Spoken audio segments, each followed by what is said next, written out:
Congrats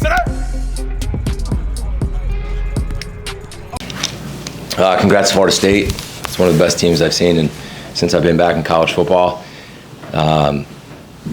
Very disappointed. Pretty emotional locker room. We didn't come into this game to be close with them. We came to win the game. So I thought we had a really good plan. We wanted to win the time of possession, which is why we kind of played the way we did. I was going to be very aggressive. Maybe I was too aggressive on fourth down early in the game, but it worked out for us. I felt good going into halftime, and then they jumped on us pretty quickly. But then we fought back. I mean, man, we fought all the way back. And this isn't on one player. This isn't on a missed extra point. We're not going to go down that road. We had a chance to win it at the end of the game. I wanted to drag him into the fourth. I wanted to win the time of possession. I wanted to take the ball away. And I thought if we did that, we'd beat them. I'm really proud of our guys. Like, it was hard in the locker room. And I think this game brought them closer together. A couple guys spoke up in the locker room after the game, and just listening, it was pretty inspiring. So they're hurt, they're upset, trust me. I mean, but I think this one's going to bring us closer together. We still got things to clean up, obviously, but this can be a really good team. So, and it's not like I'm upset that we lost. I am upset that we lost. I'm just hurting for those guys because we did have a chance. And I wish I could have done more. So congrats to them. Mike Norvell's a great coach. It's a really good team, man. That is a really good football team. Our O-line today, blocking those guys, I mean, that's impressive. That's really, really impressive. That D-line is as good as I've seen. I felt Thomas played well. Our receivers caught the ball. Our defense stepped up at the end when we could have buckled, and they could have run away with this game, which is what they've done. This team is just totally taken over in the second half against LSU and everyone else they've played. They scored more than 35 points a game.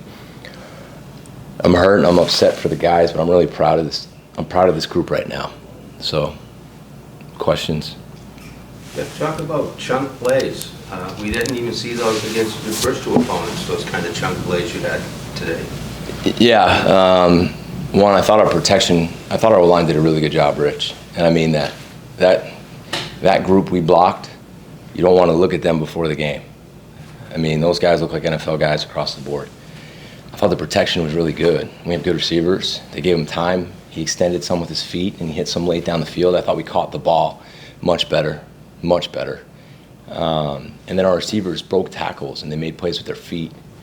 I thought we hit some big runs. I thought Kai ran really hard. I thought Thomas ran the ball well. See, those chunk plays, it's a combination of the O-line, the quarterbacks, and the wideouts. Jeff, 18 penalties. Can you describe why you think that happened? I think today was a little different, and it wasn't the post-snap personal fouls that got me really hot. We wanted to take clock, as much clock as we could, and we were doing some stuff early in the game where you saw we were staying in the huddle and then kind of running to the line, so we were taking a lot of the clock. And I think it must have been this week operationally between the quarterback and the O-line with it being loud. There were some other issues there that I tried to explain to the refs, but I'm not sure that helped. We cleaned it up in the second half. We cleaned that part of it, so we stopped doing that.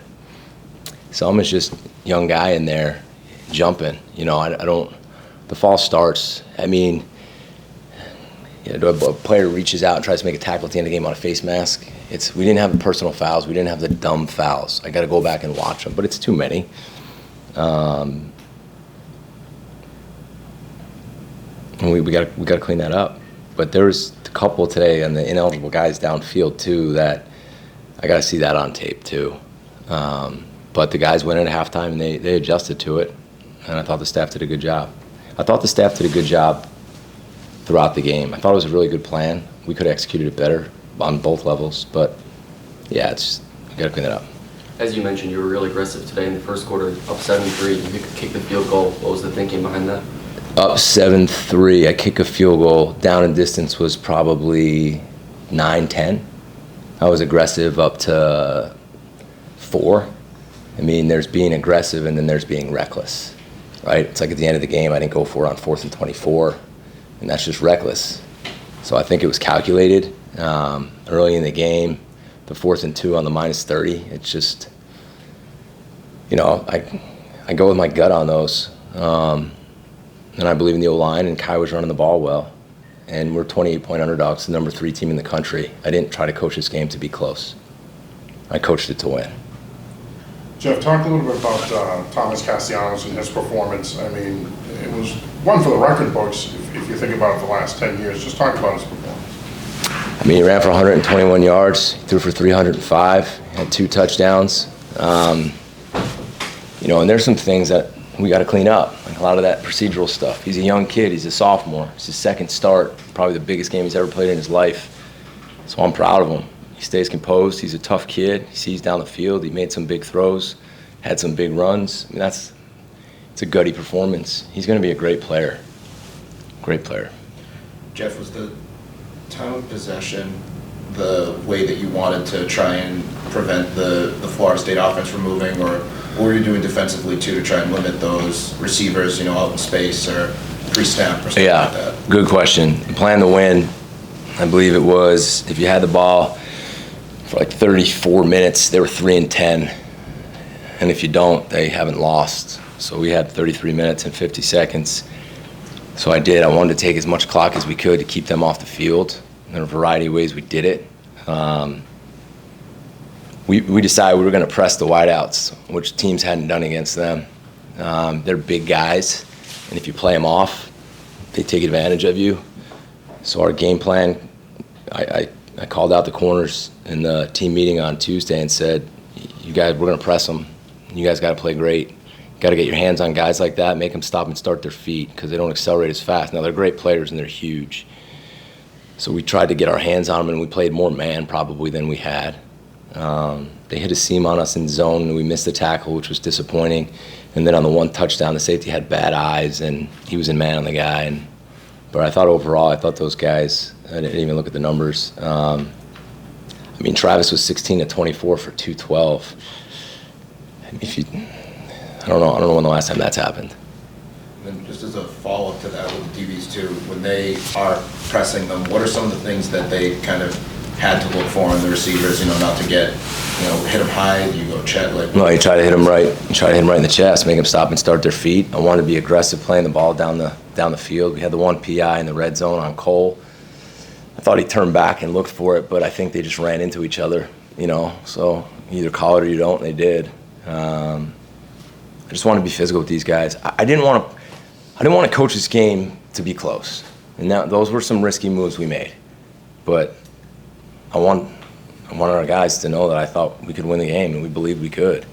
And we had to take some risky and be aggressive, and we were. Did the refs explain those, differential signals penalties for delay of game? I've never heard of that before. I am very excited to watch this film and have conversations. Yeah, I'm with you. So I got to find out a lot of things that happened and were communicated to me. Coach, obviously a special day with Direct Indiana Day. Just your thoughts on the atmosphere overall? I thought it was great. I saw Allison, gave her a big hug. Usually brings tears to my eyes. I actually stood with her as she was getting she was sitting out there in the end zone. She's a special woman with a special son. I thought the students were great. I thought it was loud. I appreciate them. And they need to come back because we're going to get this thing going. And I think it's the first time I felt this team they believe in each other right now more than they did coming into this game. And I know maybe you don't understand why, but I felt that in the locker room. So the atmosphere was great. I'm very grateful for that, and I hope that continues. Despite the loss, how can you use the comeback in this game overall to build forward? Play clean football, be aggressive, have a great plan. We're inches away from knocking off the number 3 team in the country, which I think BC hasn't done. I think it's like 0-17 versus top 4 teams at home. It was an opportunity to make history, and they came together and they fought, really fought at the end and came back. Had a chance to win it at the end of the game. So I think they look at this, and if you listen to them talk, they know who they just played, and they respect that team. But also, I think you're going to start to see them believe in themselves a little bit more maybe than they had. And I think sometimes with young players, you need a little bit of that. So we'll see. Is that? All right. Thanks, guys.